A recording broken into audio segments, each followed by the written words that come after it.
I love that. I'm glad. I think we actually got somewhere. We got Brooks in Johnson City, Tennessee.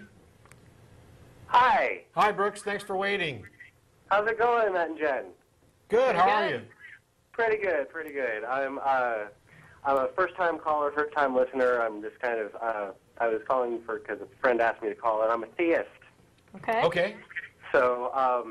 So I believe in God, and I heard this is the Atheist show, and so I figured I might call you up and debate you a little bit. What kind of theist? My friend had a little bit of a debate about where she's an atheist as well, and she said that basically there was a difference between hard atheism and soft atheism, right? Sure. Basically, hard atheism being the one where you say that there is no God, and then there's soft atheism where they say, well, I'm not really sure. There's probably not a God, right? There's a kind of a quick analogy that might clear this up a little bit.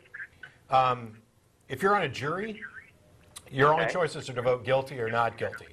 But and not guilty would be atheism, all atheism inclusive. But within the not guilty category, there's also those people in the jury who are convinced that the defendant's actually innocent. It's not a requirement because the burden of proof is for guilt. And that section of people who would believe that the defendant's actually innocent, that would be the hard atheist. I would qualify there. I don't claim absolute knowledge. I just happen to believe, and first of all, atheism is the rejection of theism. I don't believe in a God. Right. Hard atheism, what I would put myself in, depending on people's definitions, I believe there are no gods. So I'm in the I believe the defendant's innocent category. I see. Okay. Well, I wanted to at least come over here and tell you at least why I'm a theist, and at least why I think atheism is wrong in a sense, or at least it doesn't do very much to help us as a race. I mean, because Okay. All right. So what kind of theist are you? I mean, you may be going to get to that. I'm just curious. Okay. Well, first of all, I must definitely tell you that I am not a Christian. Well, I'm just. I assume that usually when somebody identifies themselves as a theist, it's Sadly, I believe that Christianity causes a lot of needless destruction and pain and logic, and it really does make us do a whole lot of stupid things. Okay. So however, I do believe that we have to that we are here, that we are here as human beings, and we have a point of view in this world, if nothing else. Oh, I believe that. But I don't see how that's theism. But we're gonna shut up and you can talk. Okay. So from this point of view that we come into this world and we know nothing about it, we must assume that there is a malevolent deity out there, okay, that is willing to trick us. What? Why? Huh? Why do we have to assume that? Because why isn't there? Why couldn't there be? Should we also assume that there are pink fairies who tie my shoelaces?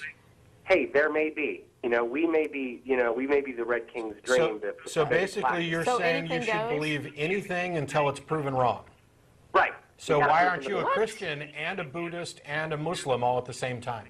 Well, that's just it. We might be wrong. So we have to take the worst possible case scenario and prove it wrong. No, well, wait. Why should we do that? Why should we do that? Yeah. Because if we can prove that the worst possible scenario is BS, then at least that's not true. I mean, that maybe may have not made much sense here, but what I'm trying to say is that I believe that if the worst possible scenario for us being on this earth is correct, and in my case that's Christianity, that basically means that we're going to have a God that someday judges us based off of our decisions, and if we don't have the right decisions, then we're going to get sent to, well, quote-unquote hell, right? Then we have to prove that that's not the case. Okay? Why? Why do we have to prove that's not the case? Yeah. Yeah. Because if we're wrong and that is the case, then we're screwed. That's Pascal's wager. That's bullshit. That's bullshit? Yes. Well, okay, so why shouldn't we have to prove that wrong? The burden of proof is on the person asserting the claim. Right. Well, it's the person asserting the claim, but the thing about it is they could be right because we don't really know, do we? Well, then it's up to them to prove that they're right. Okay, then I'm going to tell you right now that there is a malevolent deity that put us all here, and no matter what you do or what you think, he's going to hang you upside down by your testicles for eternity and poke you with hot sticks. It doesn't matter. You can't get out of it. I can't get out of it. You need to prove. Well, the only way out of it is to send me a check for $1 million. Now you need to assume that since that's the worst case scenario, that it's true. So you should have to prove that wrong, right? Okay, and normally I guess I guess according to a normal thing I would ask you, well, what makes you so right? And so but you don't think that's right. So no. That's the perfect question. That's the question we say you're not asking. You're saying we need to assume that the worst is true and prove it wrong. And when I challenge you with that, you come back with, well, normally I'd ask you what makes you so right. That's the right question. That's what we're saying needs to happen. Okay. All right. So in response to that, what I would say is that, okay, well, I'm not quite sure that you're right. So what I'll do is I'll just basically observe. I'll assume something and then ask you questions to that. Like, so for example, I'll say, I believe that there is a deity because I believe that there's a limit to the amount of experiences that I have. Okay, I've experienced everything in my life that I believe to be good. I believe to be bad. I know everything that I know. I know that there's possibly a limit to everything I can know that I can learn with the time that I have here on this earth. How does that lead to, you just said there's a deity because there's a limit to your knowledge. How does having a limit on knowledge lead to there is a deity as a conclusion? Okay, because there is a limit to my knowledge, there is something that's beyond it. No. That's are there things that you don't know? Well, yes. But because something is not known doesn't mean that it's unknowable. And it doesn't mean because something is unknown does not mean it's not known. No, because just because something is unknown does not mean that it's unknowable. It does not mean it's unknowable. It also doesn't mean that potentially, right? And just because I don't know something doesn't mean there's somebody out there who does. Who doesn't? Okay. No, who does? Do you know for certain that the person sitting next to you right now, Matt? Do you know that Jen is sitting next to you right now? For certain? Depends on what you mean by for certain, but for the highest possible degree of certainty, I know that Jen is sitting next to me. Here, I'll do that experiment again. Okay. There's an experiment. Yeah, right. You post that. So basically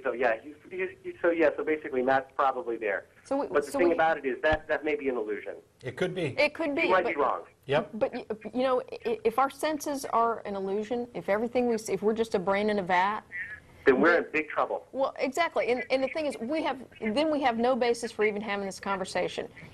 Right. We have no basis. We don't have no basis for anything. So all we can know is what we even if there is a malevolent deity out there, though, yes, that is making that happen, and that really sucks if we're brains in a vat. You know what? I can't worry about that. Right. I have no reason to worry about that.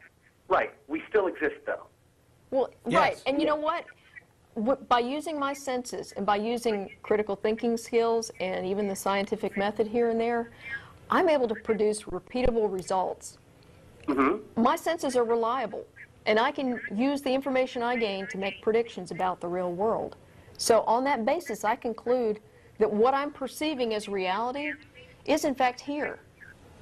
Right, to the limit that the scientific process allows you to do that. But I don't want to get sidetracked. A minute ago, you said that there's a deity because there's a limit to your knowledge, and I have yet to hear anything that approaches an explanation of how you got. Here's what it is. Right. There's a limit to my knowledge.